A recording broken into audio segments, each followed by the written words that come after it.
Video games have been a part of society for a long time now. Ever since the Atari 2600 came out in 1977, video games have been in the minds of many, whether they like it or not. Everyone remembers their first game. They all remember their first console. One thing people don't seem to talk about as much, though, are the controllers. Now, every gamer is different, but for the most part, not much thought goes into the controller. You hold it. You figure out where the buttons are, and that's about the end of it. And if you think about it, that's a good thing. A good controller is one you can forget about. Your fingers move automatically to where they need to go, which probably explains why controllers nowadays are all pretty similar. But that wasn't always the case. Hi, I'm Darth Gamer, and I'd like to take you through a journey. A journey through time, through history, through the present, through the future. A journey that will make us laugh and make us cry. Join me as we explore video game controllers. A journey through time. A history of video game controllers and an exploration on how they make us feel. Volume 1. The Awakening. Also, the present and the future. A documentary. I thought it'd be fun to run a little experiment, so I'll be showing footage of people reacting to being given different video game controllers. I asked them to close their eyes and see if they could guess what it is. How many do you think you know?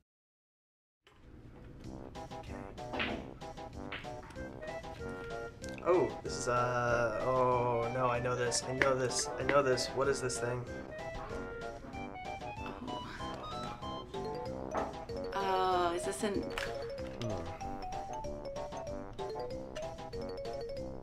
This is a... Okay. This... Well, I don't know what... No idea. What? Oh, this is Oh, I know this one.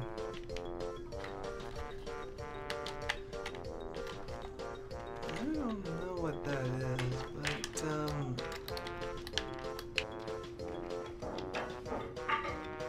Oh, is this... There's a wheel here on the bottom. Whoa. I don't even know how you play this. Oh, man. Wow. What is this? Ooh, Okay.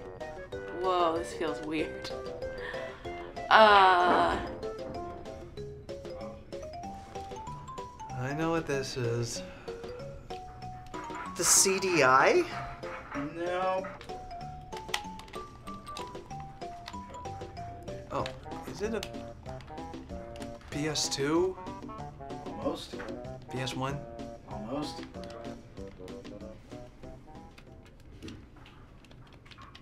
This is the Sega Genesis controller. PS3? There it is. Oh. Is this Atari 2600? That's it. Yes, I got it right. I knew it. Joystick, it's got the one button on it. Can you imagine like playing a video game now on one of these? You get one button and a single joystick?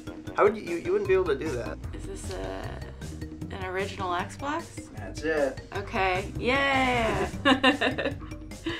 I had an original Xbox. Alright. Oh, this is the Wii U gamepad, isn't it? Wii U remote. That's it. Yeah. This is a Nintendo 64 controller. That's it, yep. Is this an NES? That's it. Yay! Oh my gosh. Okay. I do believe this is a NES controller. SNES. There you go. There we go. Yeah.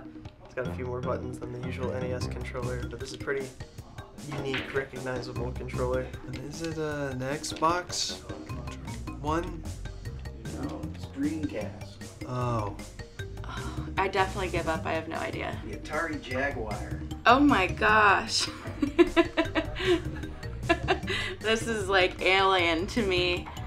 Oh my gosh. Is it an Xbox One controller? That's it. Wow. Yep. I'm not sure what this is. Panasonic 3DO. Oh boy. Yeah. Wow. Look at that thing. Is it a Nintendo controller? Nope. Sega Master System. Oh my gosh. Okay. For the Genesis. Oh wow. Yeah, I've never seen one of these before. Is it a GameCube controller? That's it. Wow. PlayStation 4 controller. That's it. I have one at home. You'll never forget this feeling.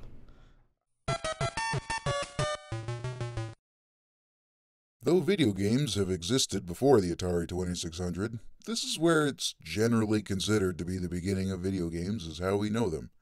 Sure, we had the Magnavox Odyssey and the Pong machine, but gaming was in its infancy here. The Atari 2600 is where video games really became a thing that was pretty normal, an accepted part of life. The controller here was pretty simple. A stick with a button. Now, the Atari did have other controllers as well, like the paddle, but this is the one that sticks out. Never mind. We've gone a long way from here. We started at the bottom and now we're somewhere that's not this. Other controllers took inspiration from the famous Atari stick, like this one from the Odyssey 2. Eventually, developers started to experiment with different types of controllers, and we ended up with some, well, interesting results.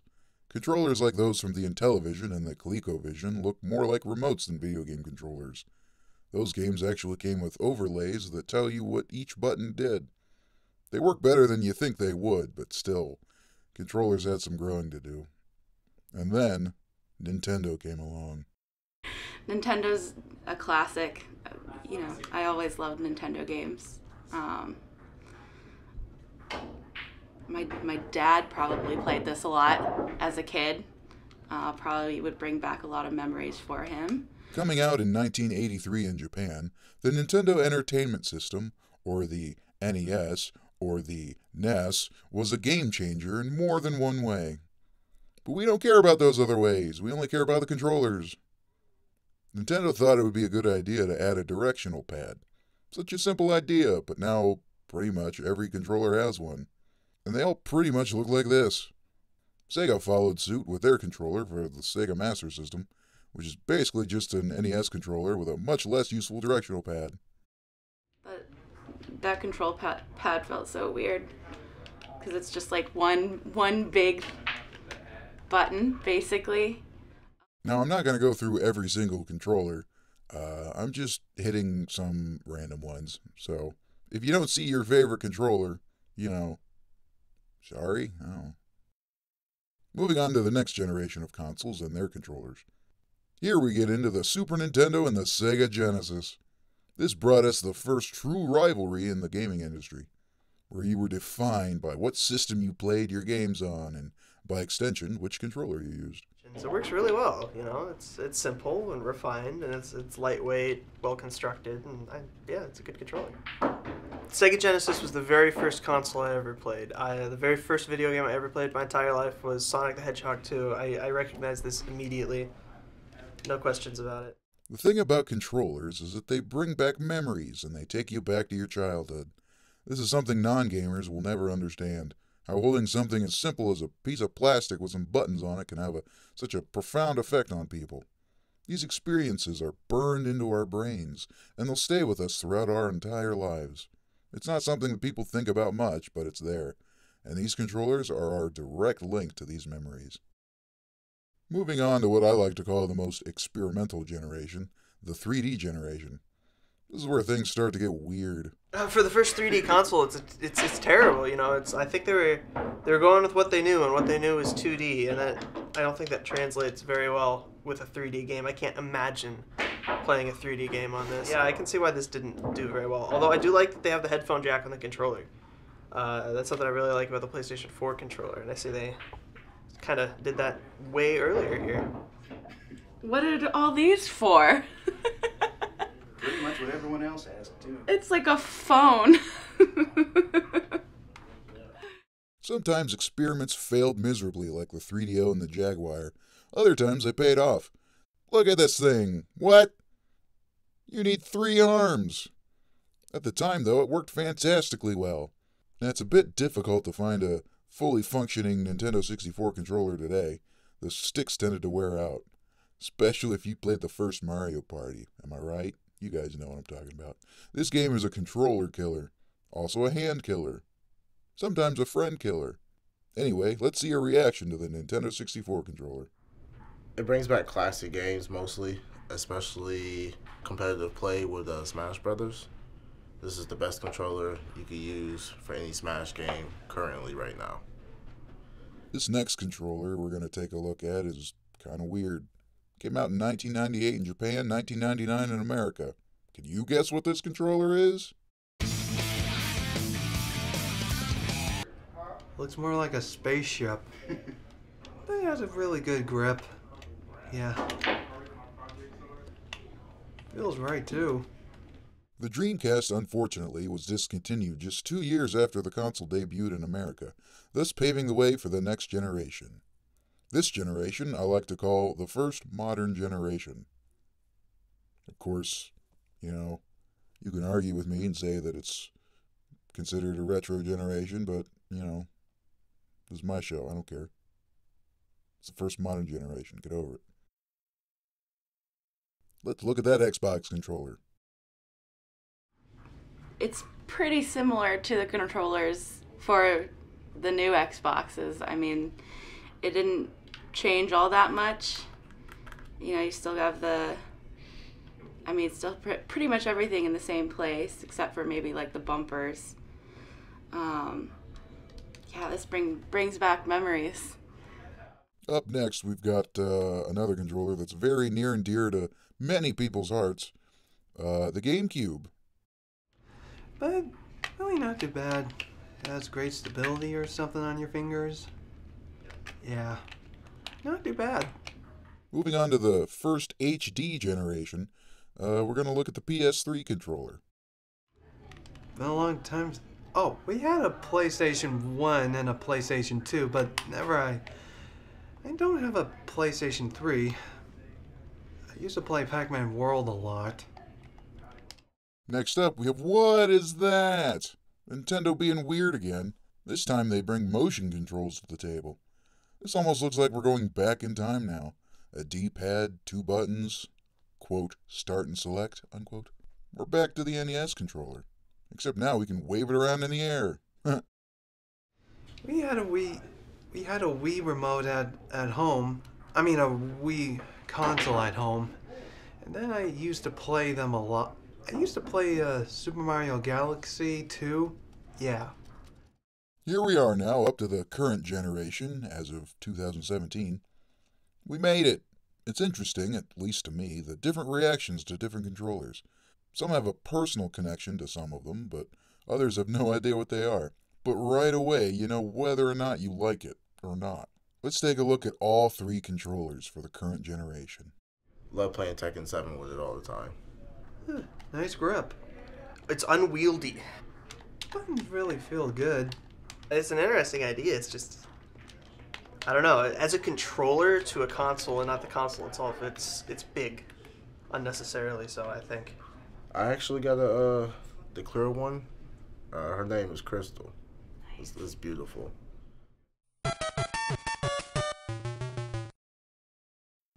Now you know how life is, right? So, there may be there's definitely some technical difficulties I had.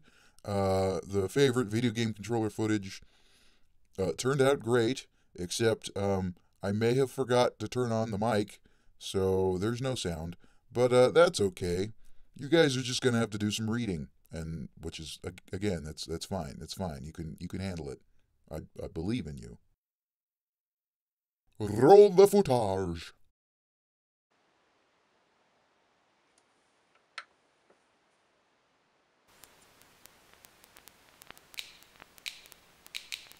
Yeah. Ooh. Ooh.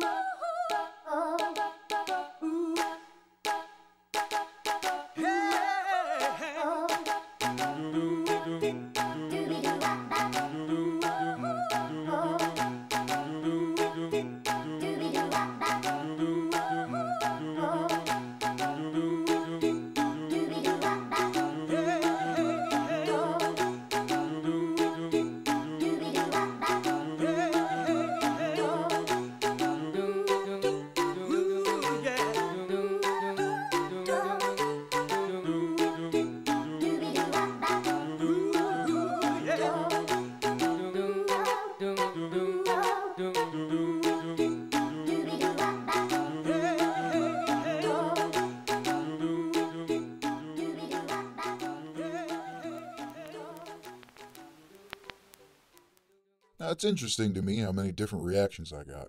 I asked lots of people what their favorite controllers were, outside of the footage you saw. I was going to make a pie chart, since adding graphs to a presentation makes them look super professional. But with all the different answers I got, it really wouldn't make much sense. Well, I mean, here it is. Take a look. Whoa, what a mess that is. Ew, get that out of here. Go. Jeez. Anyway, I got so many different answers and different reactions. And again, it's just a piece of plastic with buttons. But it's how we play our games. We don't really think about them as we hold them, yet when asked about them, we all have so much to say. So hopefully you enjoyed this journey through time and space and whatever it was I said. Through creating this project, I learned something I thought I already knew, but it didn't really stand out to me until now. With all the different games to play and all the different ways to play, there are just so many different people who play. Gaming culture is so diverse. Just in my little area, I asked people what controllers they liked, and I got so many different answers. Gaming means so many different things to so many different people. The stereotypical image of a sweaty, smelly guy playing games in his mother's basement is just so far from what is reality that it's unreal. We can see, just in the controllers themselves, the diversity of the gaming community. Gaming is here to stay, that much is certain, and since it started, it's becoming more and more accepted. People who try to take down gaming by claiming it causes kids to be violent are getting proven wrong time and time again. Now, I don't know where video games will be in the future, but I know I'll be there right in the middle of it. And the only thing I have left is just one question to ask. One question to ask you, the viewer at home. Wanna play?